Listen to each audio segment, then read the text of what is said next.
आता आपण गवाराच्या शेंगाची भाजी करतो आहे. त्यासाठी मी फोडणी घातलेली आहे.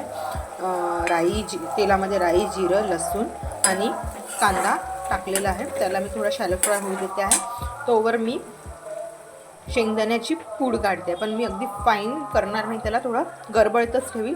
त्याचे थोडे चंक्स राहणार त्याच्यामध्ये. आणि त्यानंतर आपल्याला ही तीळ आणि मिरचीचा ठेचा ज्याला आपण म्हणतो, म्हणजे मिरचीची चटणी, ते पण मी तुम्हाला एक दिवस त्याची रेसिपी दाखवणार. मिरचीच्या ठेच्याची विदर्भात किंवा नागपूरमध्ये कशी बनवल्या जाते, एक नंबर वाटते आणि माझी तर खूप फेवरेट आहे, लाल मिरची आणि हिरवी मिरचीची चटणी.